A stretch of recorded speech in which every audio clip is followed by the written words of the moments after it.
마미는 장난꾸러기에 응석바지였습니다.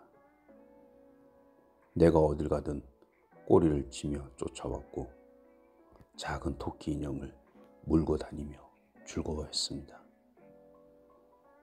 퇴근하고 집으로 돌아가서 번호키를 누를 때면 흥분해 앞발로 문을 긁어댔습니다. 그 작은 개의 존재가 짧은 시간에 나의 일상을 바꿔놓았습니다. 집에서 보내는 시간이 더 이상 두렵지 않았습니다. 아침에 일어날 때나 퇴근을 할 때 나를 반겨주는 존재가 있다는 것이 낯설면서도 기뻤습니다. 이틀 연속으로 설사하고 토하는 마미를 보고도 처음에는 크게 염려하지 않았습니다. 구조한 다음 날 병원에 데리고 가서 기본 검사를 했을 때 문제가 없었으니까. 하지만 며칠이 지나도 상태가 나아지지 않아 다시 병원에 데려갔습니다. 홍역이었습니다. 의사는 마미를 입원시켜서 수액을 마치고 홍역 항체가 있는 개의 피를 수혈받아 치료하는 것이 최선이라고 했습니다. 마미는 동물병원에 있는 아주 작은 방에 입원했습니다. 일반 입원실과 떨어진 공간이었습니다.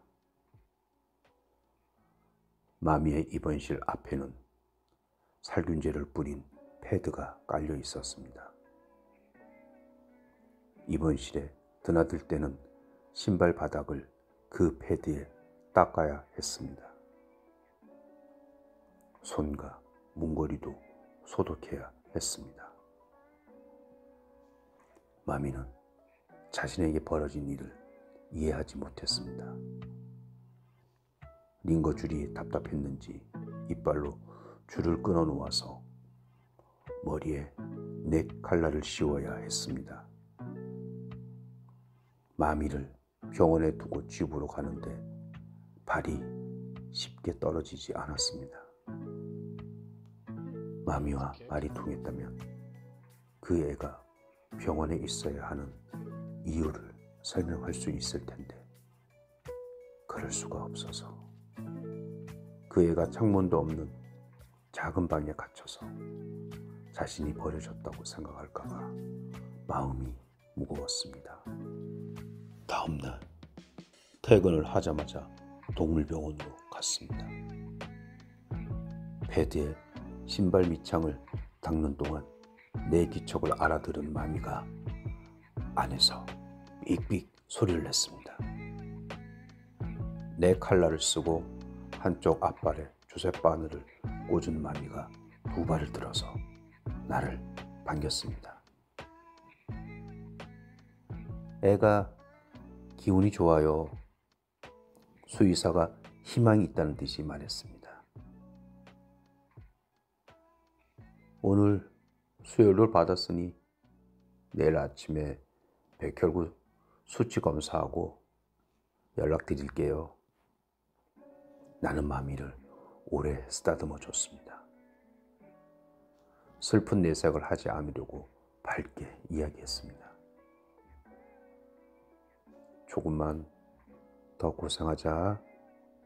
이거 다 나으면 건강하게 오래 산대. 마미야, 너 바다 가봤어? 나중에 같이 가자. 외롭더라고. 조금만 더 참자. 우리 오래오래 같이 살자. 그 시점에 이미 나는 마미를 다른 사람에게 보낼 마음을 접었고 마미와 함께 영원히 행복하게 살기로 마음을 먹었습니다. 지하철이 한강을 건너고 있었습니다. 영희는 지하철 바퀴가 덜컹거리는 소리를 들으며 창밖을 바라보았습니다. 해가 하늘 꼭대기에서 빛을 뿜어내고 그 빛을 반사한 강물이 눈이 시릴 정도로 빛나고 있었습니다. 보라색 맨투맨 티를 입은 어린 여자가 내 어깨에 머리를 기대어 자고 있었습니다. 입을 조금 벌린 채로 깊은 잠을 자는 것 같았습니다.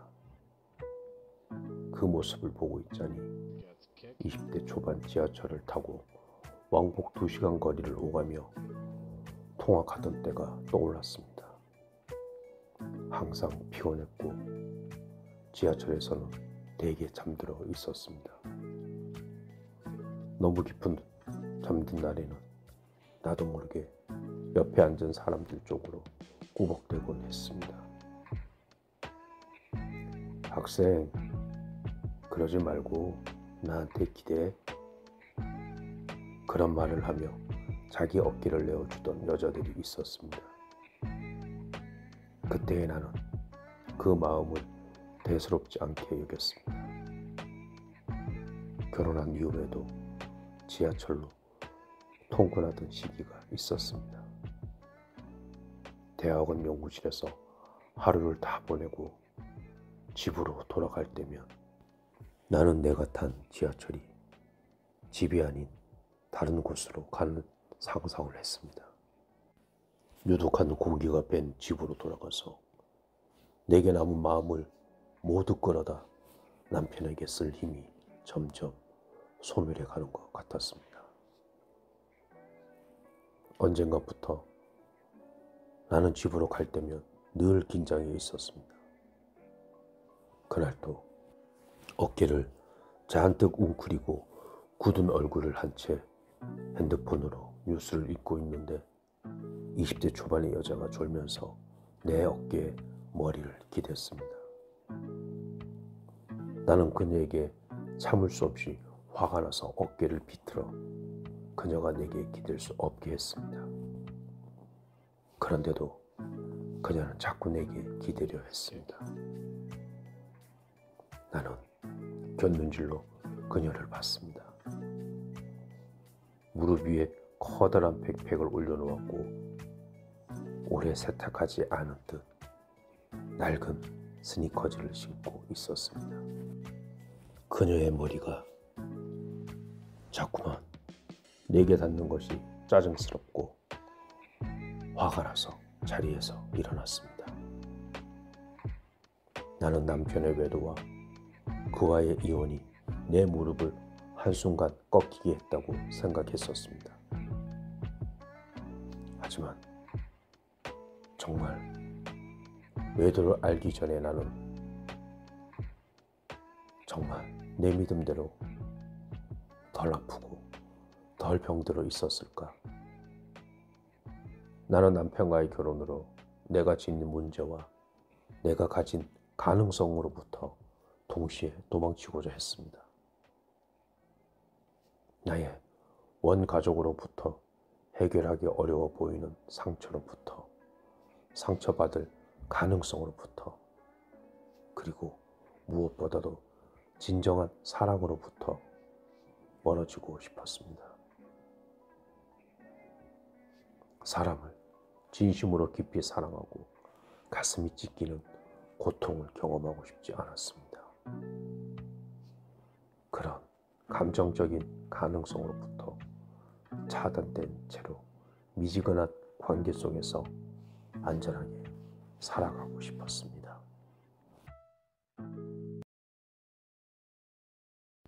건빈이 묵구에 처음 간 건 20살 때 일이었습니다. 영애 집에서 보름 정도 지내는 동안 건빈은 영애를 데리고 이것저것을 구경시켜줬습니다. 우리는 버스를 타고 집 근처의 바닷가에도 가고 시장에서 갓 튀긴 팥도넛과 꽈배기도 먹고 집에서 음악을 틀어놓고 춤을 추기도 했습니다. 건빈의 눈에 묵호의 하늘은 서울에서 보던 것보다 더 높고 푸르렀습니다. 아직도 잊지 못하는 건 영애와 함께 본 묵호의 밤하늘입니다.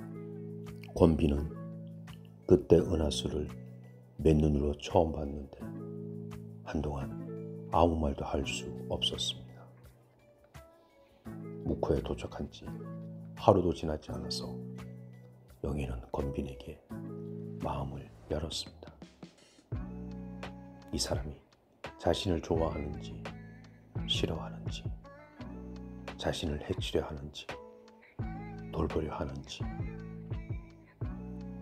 시외버스 터미널에서 영애와 헤어지면서 나는 바닥에 주저앉아 아쉬움을 남겼습니다.